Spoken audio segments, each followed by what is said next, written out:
सतगुरु आए दया करी, ऐसे दीन दयाल, बंदी छोड़ प्रतास का, जठरगनी प्रतिपाल।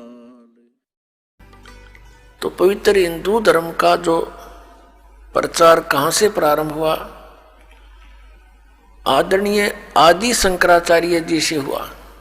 ये आदि शंकराचार्य कौन थे? उन्हीं की जीवनी में लिखा है कि ये भगवान शंकर ही स्वयं अवतार धारक आए थे और माता के गर्भ से जन्म लिया। 8 वर्ष की आयु में ये दीक्षित हो गए थे, संस्कृत बचपन से ही पढ़ने लग गए थे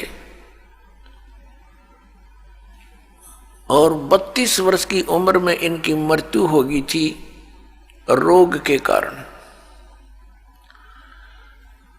इतना तो पुण्यात्माओं मानना पड़ेगा, इनका योगदान है इन महापुरुषों का, कि शंकराचार्य जी का जन्म उस समय होना एक वरदान सिद्ध हो गया हमारे लिए, क्योंकि उस समय बौद्ध धर्म का बहुत प्रचार हो रहा था और शंकराचार्य जी ने बौद्ध धर्म का उसका विरोध किया था ज्ञान से, झगड़े से नहीं, ज्ञान से विरोध किया था। और उसका परिणाम ये निकला कि आज तक भक्ति जीवित रही।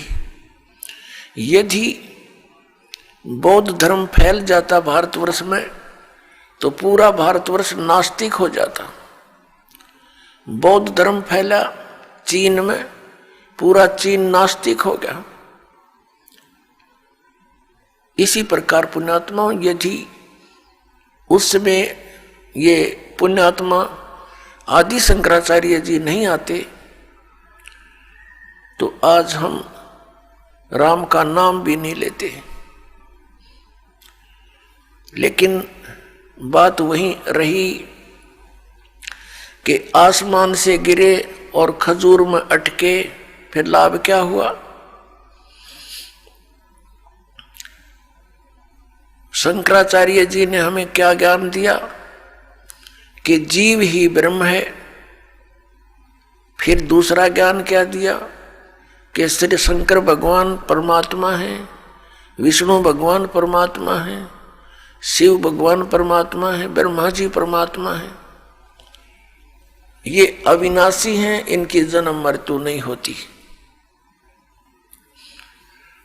और ये इनके आदरणीय शंकराचार्यों के ये पूज्य इष्ट भी हैं, रामकृष्ण, श्री कृष्ण और भगवान विष्णु, भगवान शंकर आदि।